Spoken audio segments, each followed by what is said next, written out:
weirdo. I don't get no what you got in your head, that neural link. You'll never outthink me. Ever. After they are done with Diddy, Jay-Z is up next to be exposed, right? The moment Rymir Satchel was rushed to the hospital, everything came to a halt. The cameras, the headlines, the online buzz-it all suddenly felt heavier. This wasn't just another moment in a celebrity drama. This was a 31-year-old man whose body finally seemed to give in after spending nearly half his life fighting for the truth. And the timing, more than a little suspicious. His lawsuit against Jay-Z was gaining momentum, while Jay-Z's legal team scrambled to put out the growing fire. Then, suddenly, Rymir ends up in a hospital bed weak, quiet, and completely out of the spotlight. Was it just stress? A collapse after years of emotional and legal pressure? Or is there something more going on behind the scenes, something darker? Because, I really wanted to find out who my father was, and for the case not to go how I was planning it, I really thought it was going to go different than... For those who've been following this story, Rymir's fight has never been about fame or money. It's always been about one thing: a name. The name of the man he believes is his father, and who refuses to acknowledge him. Sean Carter, better known as Jay-Z. From the very beginning, Rymir said his mother, Wanda, had a short relationship with Jay-Z back in 1992, when she was just 16. The timeline adds up, the documents support it. But instead of getting honesty or empathy, Rymir has faced sealed records, legal delays, and what his legal team has called fraudulent interference over and over again. Now, at the most critical moment in his life, Rymir lies in a hospital bed. He had just pushed forward again, trying to legally force Jay-Z to take a DNA test. Then suddenly his body gave out. Or was it something more? According to a source close to Dr. Lily Coley, who became Rymir's guardian after Wanda passed, things started happening right after they refiled the case in New Jersey. Unmarked cars sitting outside their house, men following them, late-night phone calls. The kind of threats you expect in a thriller, not a family court case. Dr. Coley said it felt like a dark shadow had fallen over their lives. She and Rymir were genuinely afraid. One insider even claimed that a former ROC Nation associate had let slip that Jay-Z would do whatever it takes to make the case disappear. Then, out of nowhere, Rymir collapses. He's hospitalized. And for the first time in years, the courtroom goes silent. Now, some might call that paranoia. A few mysterious cars and late calls don't prove anything, but rumors don't stay quiet for long, and lately, they've been growing louder. They say Jay-Z allegedly sent people to pressure Rymir, not to negotiate, not to settle, but to scare him into giving up the fight. There's no proof, no names, no fingerprints, but intimidation doesn't always leave evidence. Sometimes all it takes is a knock at the door and a quiet threat, warning someone to leave the past buried. This morning, rap mogul Jay-Z is denying allegations he assaulted a 13-year-old girl alongside rapper Sean Diddy Combs. That civil lawsuit filed against Combs in October was amended Sunday to include Jay-Z.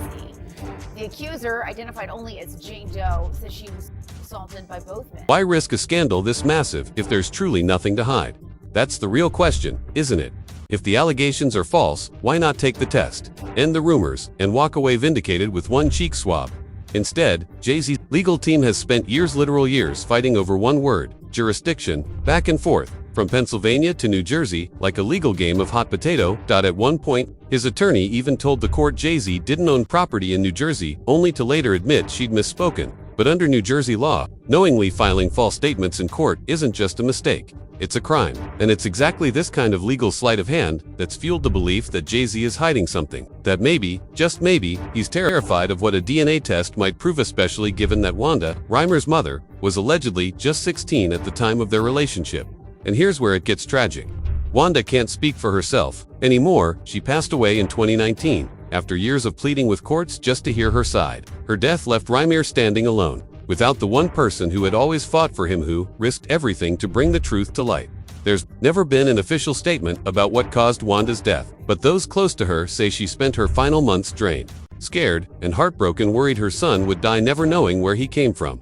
And in the silence that followed, the whispers only grew louder. Was her passing natural? Was it stress? Or was it something far more calculated? The kind of move only someone with unlimited time, money, and motivation could make. Because when legacy is on the line, some will stop at nothing to protect it. Apartment building, and they did what they did in there. Talked a little bit, had a good time party, and I guess had sex. Cause I can't fully talk as my mom because I'm not my mom. I'm just telling you God what she told me. And I honestly just believe it. You know, it's just no doubt. Even now, 5 years later, whispers remain rumors that Wanda had started writing a memoir. Something raw, something unfiltered, a story she intended to publish herself. If that manuscript ever existed, it's never surfaced. No one knows if she finished it or if it disappeared with her. But one thing is certain, when Wanda passed, the fire didn't die, transferred. Rymir became the flame dot, and now, as he lies in a hospital bed, his condition uncertain. His strength fading, that flame flickers again. Jay-Z has made no public comment on Rymir's hospitalization. No statement, no acknowledgement, just silence. The same cold silence he's maintained in the face of mounting allegations and questions. About threats and intimidation. And for a man who built an empire on words. That silence says everything. According to court records, Jay-Z has never once reached out to Rymir, never written a letter, never spoken his name, not even to deny the paternity directly, not even when his own legal team was caught making false statements to dodge a court-ordered DNA test.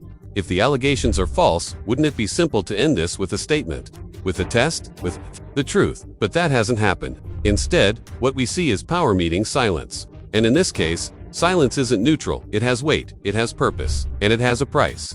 I got older and my mom just continued to say the same thing, and she never changed the name. Like, you know, she always was staying with the same name. I'm like, well, Mom, why? Like, as I got to 16, 17, I'm like, Mom, you've been saying this since I was a kid. So it's like, now my mom never. Jay-Z isn't just a rapper anymore, he's a brand, a billionaire, a husband to Beyonce, a father, a global empire wrapped in prestige and power.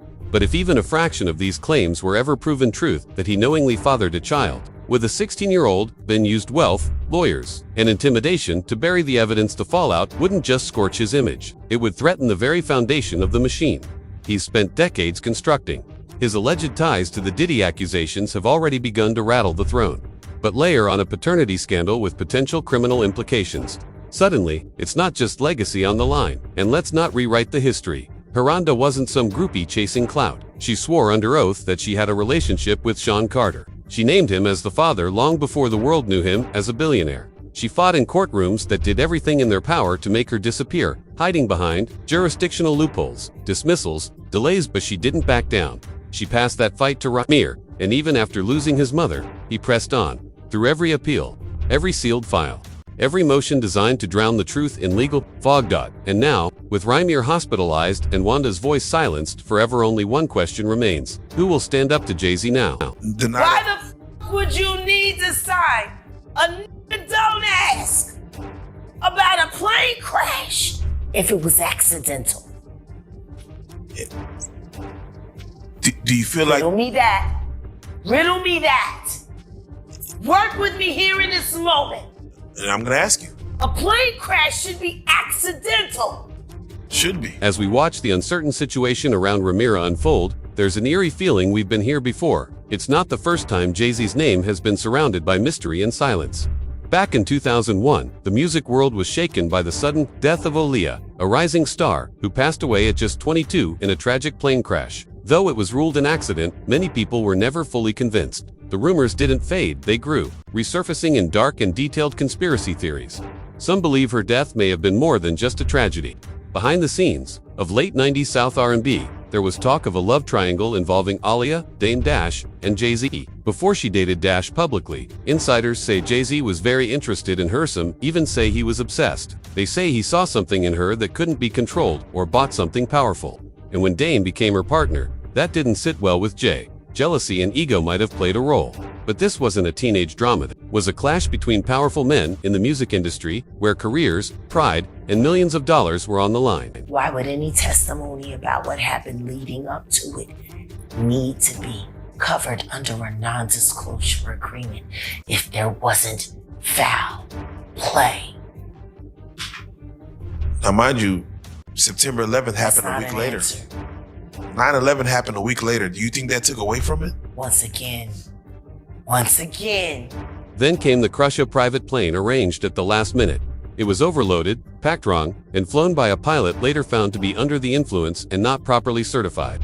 But maybe the most unsettling detail came from Kingsley Russell, a young local from the island. He later claimed Aaliyah didn't want to get on that plane. She was nervous, voiced her concerns, and was even given a sedative, a Pilby, for allegedly being carried onto the plane while unconscious. Let that sink in. She may not have boarded that flight by choice. Now, to be clear, no one is saying Jay-Z caused that tragedy, but the similarities are hard to ignore. Aaliyah was finally taking control of her life and career. She was making her own moves, much like Rymir, who has been fighting for the truth against one of the biggest names in music.